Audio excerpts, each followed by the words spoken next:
అందరికీ నమస్కారం అండి. ఇక్కడ టీఎస్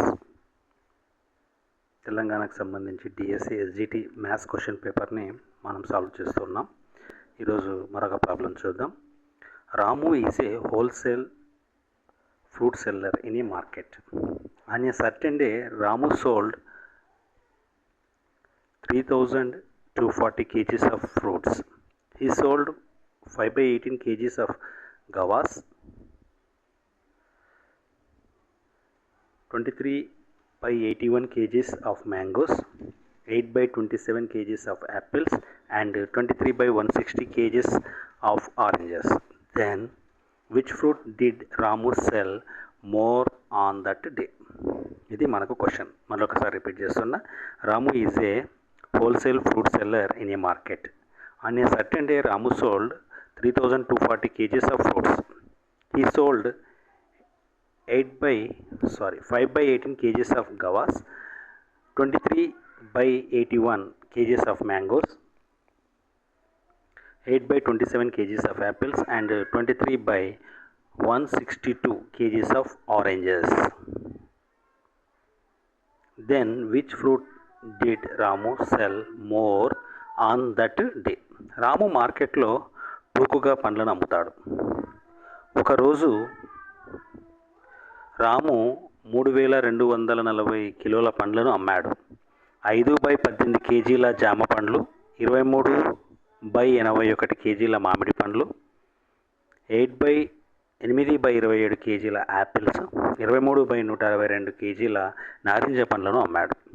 ఆ రోజు రాము ఏ పండ్లను ఎక్కువగా అమ్మాడు? అయితే ఇక్కడ రాము మార్కెట్ వ్యాపారి, మార్కెట్లో పండ్ల వ్యాపారి. ఈయన మొత్తం 3,240 పండ్లను అమ్మాడు. అందులో 5/18 కేజీలు జామ పండ్లు అన్నాడు. జామ పండ్లు 5/18 కేజీస్ ఆఫ్ జామ పండ్లు. నెక్స్ట్ 23/81 కేజీస్ ఆఫ్ మామిడి పండ్లు. ఇవన్నీ భిన్నాల్లో ఉన్నాయి. పలానా కేజీలు అంటే ఈజీగా చెప్పేవాళ్ళం, ఏ పండ్లు ఎక్కువ అని. ఇక్కడ భిన్నాల్లో ఇచ్చాడు. మనం ఏం చేయాలంటే జనరల్గా భిన్నాలను తీసుకోవాలి. ఆ భిన్నాలని క్రమభిన్నాలుగా ఉన్నాయి అన్నీ కూడా. మనం భిన్నాలను అబ్జర్వ్ చేస్తే అన్నీ కూడా క్రమభిన్నాలే. కాబట్టి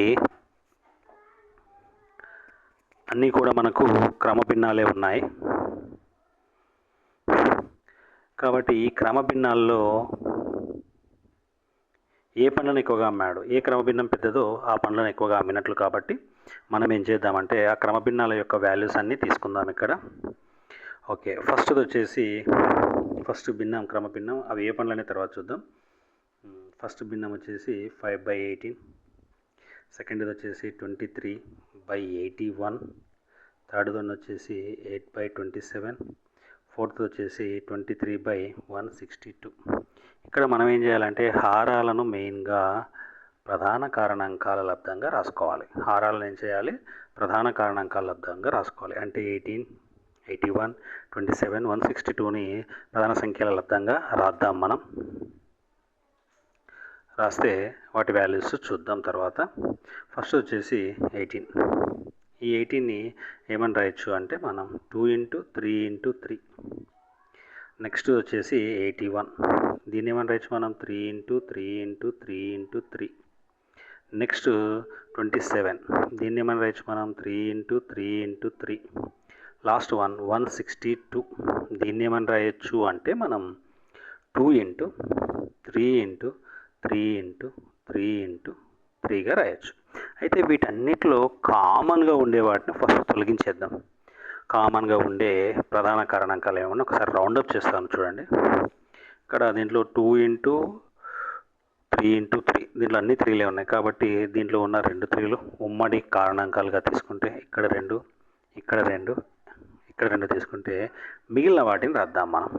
అంటే భిన్నాన్ని మార్చుకుందాం. ఇప్పుడు 5/18 ఉంది కదా, ఈ కామన్ నుండి తీసేస్తే 5/2, నెక్స్ట్ 81 ఉంది కదా రెండవ దాంట్లో 23/81. 81ని మనం ఏం రాయొచ్చు అంటే 23/9 రాసుకుందాం. అంటే హారాలను చిన్నగా మార్చేస్తున్నాం. నెక్స్ట్ 8/27 ఉంది కాబట్టి 8/3, and the last one 8/3. And the last one is 162 ఉంది కాబట్టి 23/3 9 ఈ విధంగా రాసుకుందాం. ఓకే, వీటి యొక్క కాసాగు తీసుకుంటే మనకు ఎంత వస్తుందో ఒకసారి చూద్దాం. 2, 9, 3, 18. వీటి యొక్క కాసాగు చూద్దాం. 2, 3, 9, 18. కాసాగు చూద్దాం. 2 ఎక్కం 3 అదే విధంగా ఉండి 9, 2 తొందులు. నెక్స్ట్ 3 ఎక్కం 3 ముళ్ళ 3 ముళ్ళ 3 ముళ్ళ 1 1 1 1. ఫైనల్గా 3 ముళ్ళ 9 9 18. 18 అనేది ఈ మూడింటి ఎక్కల్లో వస్తుంది కాబట్టి జనరల్గా కాసాగు అనేది 18 అయిపోతుంది. కాబట్టి ఎల్సిఎం ఎంత వచ్చింది మనకు? 18 వచ్చేసింది. ఓకే, 18 వచ్చింది కాబట్టి ఈ ప్రతి భిన్నాన్ని మనం ఏం చేద్దాం, లవాన్ని హారాన్ని 18 వచ్చేటట్లు హారాన్ని 18 వచ్చేటట్లు లవహారాలతో గుణిద్దాం. అంటే 5/2 తీసుకుంటే ఇంటూ 18 రావడానికి దీంతో ఇంటూ చేసి సరిపోతుంది. 9/9. 5 తొందులు 45, 2 తొందులు 18, ఒకటి అయిపోయింది. Okay, next 23/9. దీన్ని దీంతో 2/2 చేస్తే మనకు 18 వస్తుంది కాబట్టి హారంలో 18 రావాలి. వస్తే 46. ఇది 45, కిందిది 46. నెక్స్ట్ 8/3. 18 రావాలంటే 6తో చేయాలి.